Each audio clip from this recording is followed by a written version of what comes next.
The Danger of Chains DVD series episode 3 follows the introduction by Dr. John Byram and comments by MP Bob Russell.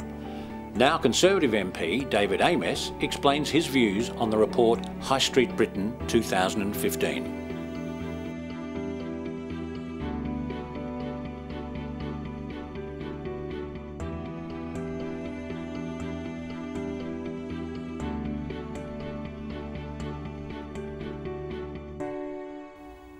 I think that the report outlined the dangers of a monopoly among the big supermarkets.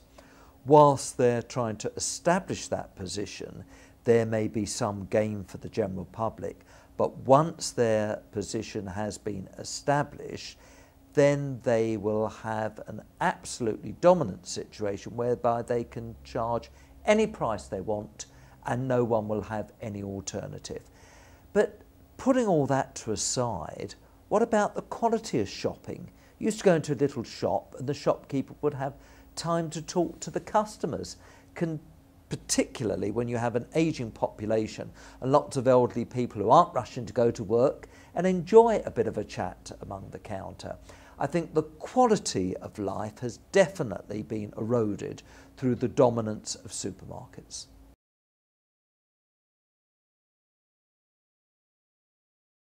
I strongly feel that while supermarkets are jostling with each other for the market share, then prices are as low as possible.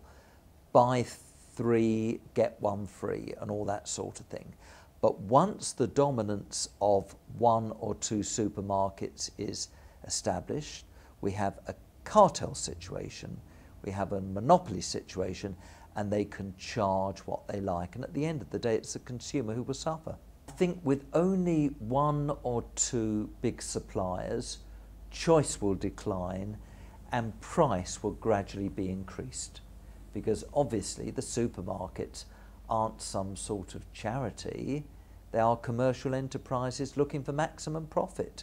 And whoever is the chief executive will want to report to their shareholders in terms of profit. I think the effect on local communities on this particular development will be that local communities will diminish. Local communities were based on the British principle that we were a nation of small shopkeepers. That is what we made our name in as an island nation. Once you destroy little parades of shops, little shopping centres, you become this sort of cold, monosyllabic state which comes from the giant superstores.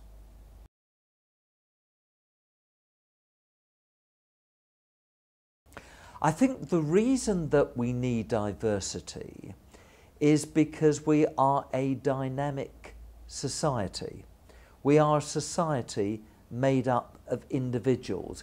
We're not going back to the old Soviet regime or the old Chinese regime where the guy at the top told everyone what to do and we all walked about in boiler suits. We want free spirits. We want a little bit of independence.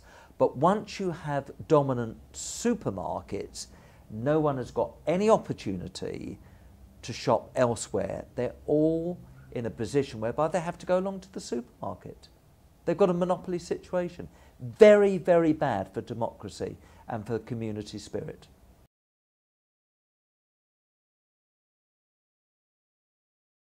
I've had the privilege to represent 2 constituencies in my time in Parliament, 2 very different constituencies, one with the highest number of single parents in the country and one with the most senior citizens in the country.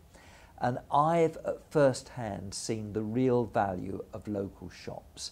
Local shops absolutely bring communities together.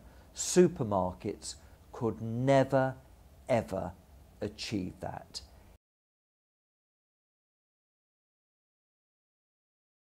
At the time when we did the report, there were 200,000 small businesses being forced out in spite of a growth of 5%. But the situation is much, much worse now.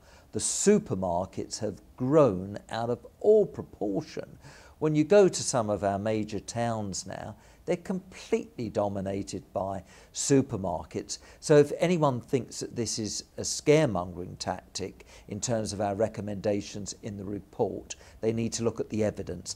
And the evidence is that unless you control and regulate the growth of the supermarkets, you pay a very, very grave price.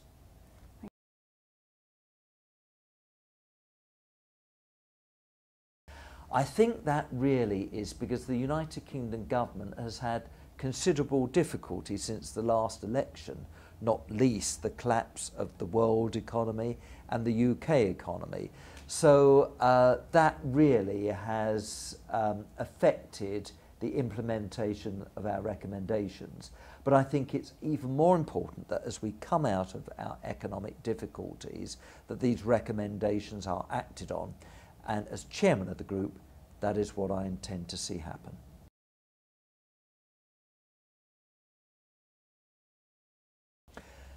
Well, the big supermarkets are sticking two fingers up at national government and local politicians. They have local politicians eating out of their hands because they're cash strapped. And when these big supermarkets come along, they can offer all sorts of financial incentives to people. And as far as government is concerned, I think they've just ignored recommendations. They've been able to employ expensive lawyers who have prevaricated, for instance, when appeals are put in against yet another supermarket being set up. I think that their rampant position has meant that they are no longer reportable to democratically elected governments, whether it be locally or nationally, and that is a very, very serious situation. In summary, the 3 episodes of the Dangers of Chains DVD series has challenged the all too often accepted shibboleths of planning and government policy which has fostered untrammelled growth and expansion of supermarket chains in the UK. Clearly many British MPs do not accept the facile arguments underpinning the spread of chain supermarkets and are now alive to the dangers of chains.